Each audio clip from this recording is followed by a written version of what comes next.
जय श्री कृष्णा। राधे राधे।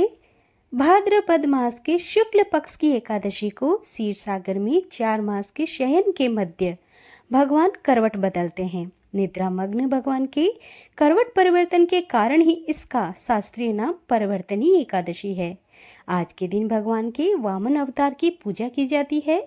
भगवान विष्णु के बोने रूप वामन अवतार की यह पूजा वाजपेयी यज्ञ के समान फल देने वाली है तथा समस्त पापों को नष्ट करने वाली।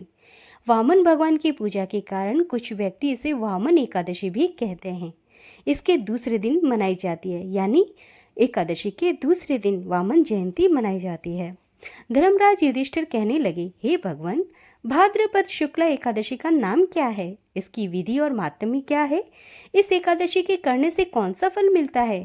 कृपया करके सब कुछ विस्तार पूर्वक हमसे कहिए। तब भगवान कृष्ण बोलते हैं कि हे राजन, अब मैं पुण्य, स्वर्ग और मोक्ष को देने वाली तथा सब पापों को नष्ट करने वाली भाद्रपद शुक्ल पक्ष की वामन नाम की एकादशी की कथा कहता हूँ। इसको जयंती एकादशी भी कहते हैं, परिवर्तनी एकादशी, और इसको डोल एकादशी या जल झूलनी एकादशी भी कहते हैं। इसका व्रत करने से वाजपेयी यज्ञ का फल प्राप्त होता है। इस एकादशी की कथा सुनने से नीच पापियों का उद्धार हो जाता है तथा मनुष्य इस एकादशी के दिन मेरी वामन रूप की पूजा करता है, उसे तीनों लोगों की पूजा करने का पुण्य फल प्राप्त हो जाता है। जो कमल नयन भगवान का कमल से पूजन करते हैं वह अवश्य ही भगवान के समीप जाते हैं। सभी को इस एकादशी का व्रत अवश्य ही करना चाहिए। इस दिन भगवान विष्णु क्षीर सागर में अपने 4 मास के शयन के मध्य में करवट लेते हैं, इसलिए इसको परिवर्तनी एकादशी कहते हैं। भगवान के वचन सुनकर युधिष्ठिर बोले, भगवान, मुझे अति जिज्ञासा हो रही है कि भगवान विष्णु किस प्रकार सोते हैं और करवट लेते हैं तथा किस तरह उन्होंने राजा बलि को वचन में बांधा और वामन रूप रखकर क्या क्या लीलाएं की है। श्री भगवान कृष्ण बोलते हैं, राजन, अब आप सब पापों को नष्ट करने वाली इस कथा का श्रवण करें। त्रेता युग में बलि नामक एक दैत्य था। वह अत्यंत दानी था। वह वेद सूक्तों से भगवान विष्णु का पूजन किया करता था। नित्य ही ब्राह्मणों का पूजन व यज्ञ भी करता था। अपनी भक्ति और यज्ञों के प्रभाव से अपने इंद्रलोक तथा सभी देवताओं के लोगों को जीत लिया। एक दिन वह सब देवता एकत्रित होकर सोच विचार कर भगवान विष्णु के पास नतमस्तक होकर वेद मंत्रों द्वारा भगवान का पूजन तथा स्तुति करने लगते हैं। तब भगवान ने वामन रूप धारण करके 5वां अवतार लिया और फिर अत्यंत तेजस्वी रूप से राजा बलि को जीत लिया। इतनी वार्ता सुनकर राजा युधिष्ठिर बोलते हैं कि हे जनार्दन, भगवान विष्णु ने वामन रूप धारण करके उस महाबली दैत्य को किस प्रकार जीता?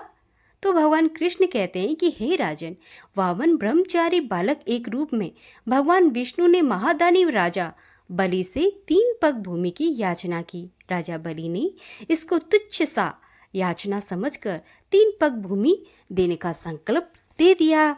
तब भगवान विष्णु ने अपने त्रिविक्रम रूप को बढ़ाकर भूलोक में पद, भूलोक में जंदा, स्वर्गलोक में कमर, महलोक में पेट, जनलोक में हृदय, यमलोक में कंठ की स्थापना कर सत्यलोक में मुख, उसके ऊपर मस्तक स्थापित किया।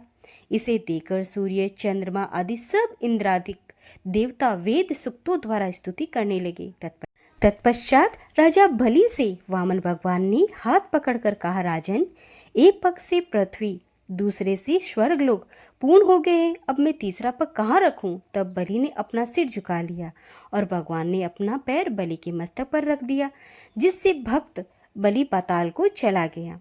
फिर उसकी विनती और नम्रता को देखकर भगवान विष्णु ने कहा, हे बलि, मैं सदैव तुम्हारे निकट ही रहूंगा। बलि के कहने पर भाद्रपद शुक्ला परिवर्तनी एकादशी के दिन बलि के आश्रम पर भगवान विष्णु का एक स्वरूप स्थापित हुआ और दूसरा क्षीर सागर में शेष नाग के शैया पर शयन करता है। हे राजन, इस एकादशी को भगवान शयन करते हुए करवट लेते हैं, इसलिए तीनों लोकों के स्वामी भगवान विष्णु का पूजन करना चाहिए। तांबा, चांदी, चावल और दही का दान करना उचित है। रात्रि को जागरण अवश्य करना चाहिए।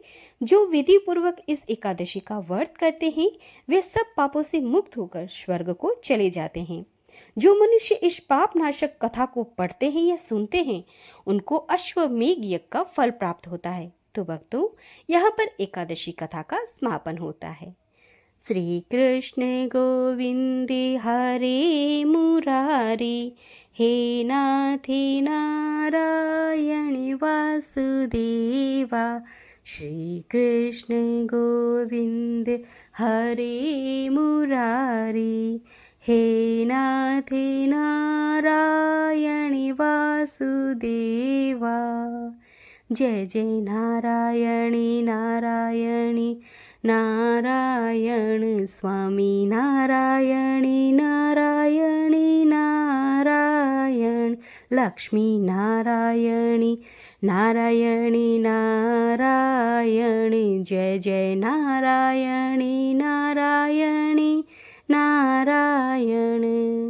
कृष्णाय वासुदेवाय हरिये परमात्मने प्रणतक्लेशनाशाय गोविन्दाय नमो नमः। कृष्णाय वासुदेवाय हरिये परमात्मने प्रणतक्लेशनाशाय गोविन्दाय नमो नमः।